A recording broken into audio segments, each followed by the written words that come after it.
किसान की दया और गांव की उन्नति। फसल पकने के बाद राघव ने सोचा कि अकेले वह इतना अनाज क्या करेगा। उसने गांव के उन परिवारों में बांट दिया जिनके पास खाने को कुछ नहीं था। गांव वाले भावुक होकर बोले, राघव, तुमने हमें भूख से बचा लिया, भगवान तुम्हें सुखी रखें। अब सबको पता चल गया कि यह केवल किसान की मेहनत ही नहीं, बल्कि कबूतर की मदद भी थी जिसने पूरे गांव को संकट से उबारा। एक और परीक्षा। कुछ समय बाद गांव में फिर एक समस्या आई। इस बार चोरों का आतंक बढ़ गया। वे रात को घरों से अनाज चुरा लेते। राघव के पास तो गांव का आधा अनाज रखा था, इसीलिए चोरों की निगाहें उसी पर थीं।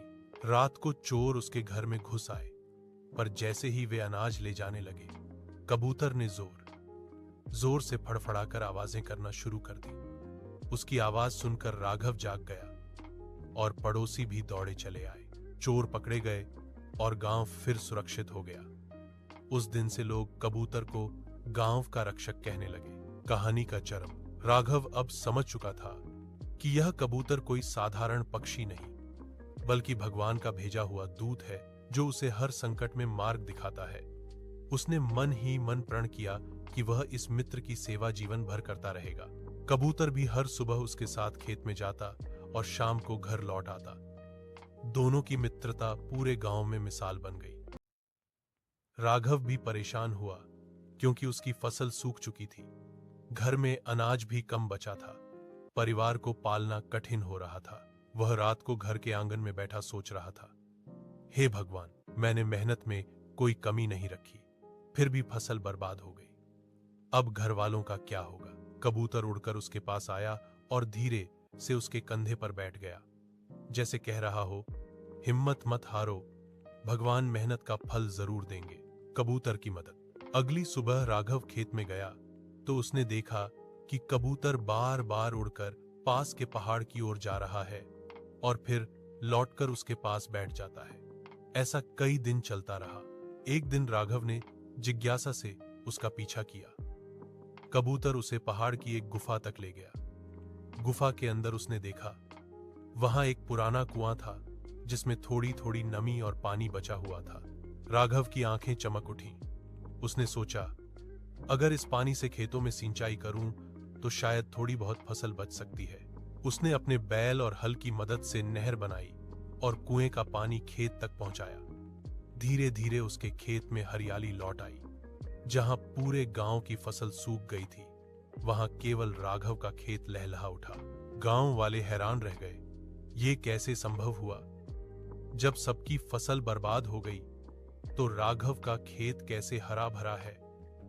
राघव मुस्कुराकर कहता, ये मेरे मेहनत और इस छोटे दोस्त की कृपा का फल है। कबूतर और मेहनती किसान प्रस्तावना। गांव की मिट्टी में सदा से मेहनत, सादगी और आत्मीयता की खुशबू रही है। इसी मिट्टी में रहने वाला हर किसान अपनी मेहनत के बूते धरती को हरा भरा करता है। उसकी मेहनत केवल उसकी ही नहीं, बल्कि पूरे समाज की भूख मिटाती है। परंतु इस कहानी का किसान केवल मेहनती ही नहीं था, बल्कि दयालु हृदय का स्वामी भी था। उसकी दया और सच्चाई ने एक छोटे से कबूतर को भी जीवन का नया अर्थ दिया।